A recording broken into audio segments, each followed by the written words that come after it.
Starring Entertainment.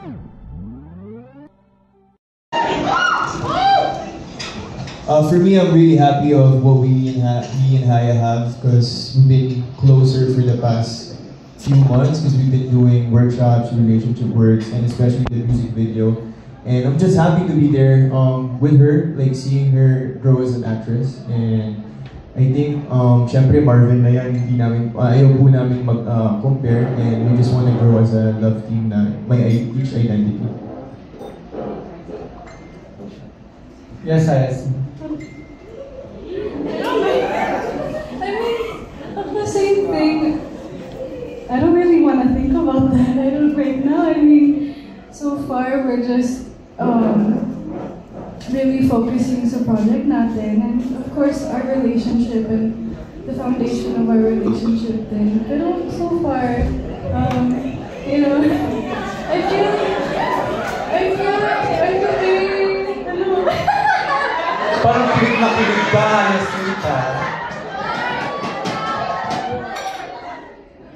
All I can say is I'm very grateful that Gab is we're a team together, and I feel very safe with him, and I'm very grateful for that.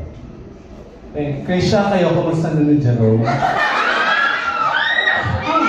Hi po. Okay lang po, payapa ang aming mga puso. Ay, payapa! Kalma lang naman kami. Siyempre, yun ang masasabi ko po, asan po yung kausap ko yun. Ito ay. Hello po. Nasaan siya ngayon? Kasi ito, kailangan po niya mag-swimming papunta dito. So, dyan na lang muna siya ako. Hindi mo ba siya dadamayan? Tutulungan mo yung bahay? May message naman po kami sana everyone safe. Sana may safe sa lahat mo kasi. Safe naman. Mukha naman. Ayun, thank you sa mga couples and congratulations. Okay, thank you very, very much. Now, let's open the floor. Si Shakira pala. Oo, tsaka si Jairus. Or baka kayo na. Kami din matagal, kami pinakamatagal. Sa dulo pa po kasi istorya namin ni Jairus. And for now, we've been really enjoying being with the whole Barkada. And ewan ko, saya naman katrabaho. And let's go! Ay, hindi. Siyempre, like what Nicole said, malayo pa talaga yung book namin. So as of the moment, we enjoy each other's company talaga bilang co-workers kasi actually, the next book, mas nag-upgrade din yung connection namin in terms of working with each other. Mas naiintindihan namin isa't isa kung ano dapat gawin sa promos and sa show itself. So, yeah, getting better every year, so we just enjoy each other's company. Diba? So, yep. So, pasasagutin ko pa si Wilbert at si Bea kung kumusta na relasyon nyo. Kumusta bang relasyon natin? Wala naman po. Ngayon nga lang kami magkakatrabaho nito. Well, sa Nocturno. But, ako po para sa akin, sa isang love team naman, hindi naman necessarily na kailangan maging kayo talaga in real life. What's important is maayos kayong nagtatrabaho, maayos yung working relationship din ninyo, because after all, we all have lives outside our work. And I'm really grateful because Wilbert is, I feel like Wilbert is such a very reliable love team naman katrabaho.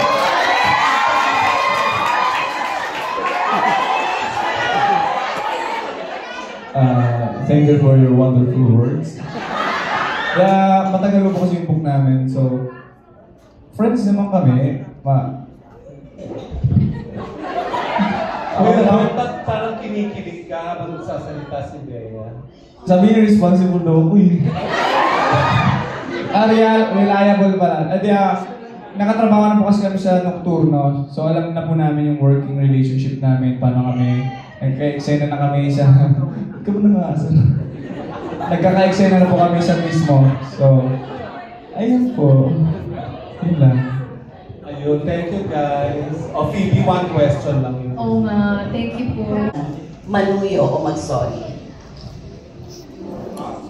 Sa akong mga love team.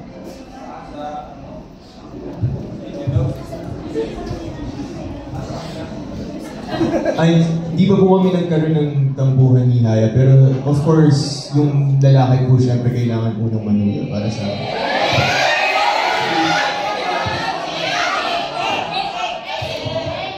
So I guess Manuyo is saying sorry.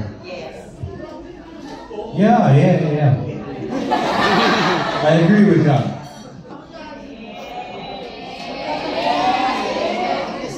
So, may mga misunderstanding daw kayo. Yes. Si Krisha and Jerome, meron na ba? Wala pa? Jerome? Sa amin dalawa naman po kasi, since ako, halimbawa, automatic naman sa akin pag na-feel ko na ako yung unang nagkamali, I will say sorry. Kapag siya nagkamali, I will say sorry. So, ano lang, balikan lang kami. Thank you. Meron ba? Okay. Sino pa? May tampuhan. Jairus. Wala. Kasi syempre, professional naman kami lahat magtrabaho dito. So, as much as possible, we set emotions aside. And I don't think things get too personal kasi we're working naman talaga as per our characters. So, walang tampuhan. And if ever man, worst comes to worst scenario, mangyari man yun. Syempre, the guy will always be the first one para humingi ng sorry if ever naman yung tampuhan, diba? But at the end of the day, we're professionals, we're just working. And yeah, we have good connections naman per love teams. So, ikaw, Weber. Hindi pa po kami umaabot doon. Wala mo lang pong tampuhan sa amin. Pero if ever meron, siyempre ako yung magsasorry. Kahit mali mo, wala lang. Talaga paglalaki. Thank you. Yeah, kailan kayo importante sa'yo yung project na to? And bakit medyo emotional ka? Well, actually, to be honest, medyo I have some I think from the weather. But also, now that you bring it up, it has been overwhelmingly surreal to see everything. I feel, seeing that made me feel very proud of myself. And of course, with Gab and everyone, because we worked so hard for this. And just to see everything come together, even just little things like this, like the poster, it really warms my heart. Okay, it means a lot. Okay, thank you so much. And next up from... Para sa cast, hindi ba kayo nahirapan kasi pabago-bago yung director ninyo? And how was working with Direct Tom? Okay, so to all the cast po. Tama? Okay, so start tayo from this end all the way to this end. Aubrey? Hello po. Ako naman po, every time nga po na may bagong director may na-cover, syempre I'm nervous. Pero hindi excited naman po kasi panibagong challenge naman po sa akin. Kasi gusto ko rin po na kahit dito sa industry na makapag-trabaho po ako with other directors. Pero kay Direct Top, hindi pa po ako nakapag-shooting So, ina-ask ko pa lang po si Nahaya, how was it working with Direct? And si Direct daw po, he's very kind and very chill. So, looking forward to work with Direct. Sa akin naman po, hindi naman po mahirap makipag-work sa iba't ibang directors. Actually, parang, parang marami ako natutunan since they have different flavors sa directing. And since bagong actress din po ako, is what I'm looking for. I'm really eager to learn from different directors. And I'm really excited to work with Direct Top kasi for sure another flavor na naman to. And we'll see what I have to learn more from Direct Top. The cast and we were like talking about it, and no. And it was funny because we were like saying how it feels this like a class, like a batch, right? And every time parang may ibang professor in a way, and there's like the professor is the director. You get it? Yeah. Okay. And yeah, you wanna join? Yeah. So, anyways, it's funny because I don't know, me, I like to find where the breaking point of the director is. You know, I'm always like waiting where they're gonna break down. Everyone says they're chill until there's gonna be like a stressful time. Not because I'm the fault, I just wanna like see it. You know, I just wanna like be there to see it. I don't know, I'm just, I don't know, interested. Yeah, sasabihin ko dapat yung sinabi ni Marco. Hindi pa kami nakakapag-shoot kay Direk, pero excited na rin ako of course, kasi syempre iba-iba din naman talaga yung teaching techniques nila. Pero ang pinakamaganda doon is natutunan namin paano mag-adapt to different directors. Paano yung atake. Syempre iba rin yung, what do you call this? Yung tingin ng director per character.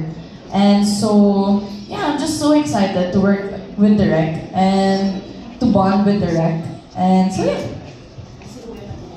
Yeah, for me, hindi naman po kami nahihirapan. Actually, for me, I feel like I'm grateful na iba-iba yung director kasi they all work in Cinemalayan. They're all award-winning. So, for me as an actor, I'm a sponge. I like learning a lot from directors, especially with Direk Top. He's so chill and he knows what he wants.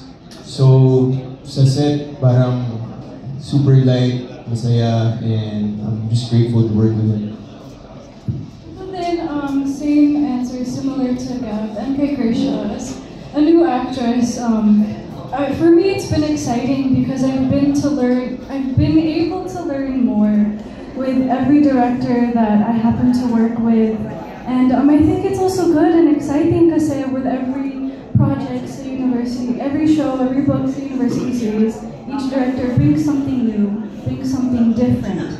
So it's really something to look forward to. And also, like, I'm really grateful kay Direk kasi he's been so supportive with me, and same with Gab, he really knows what he wants.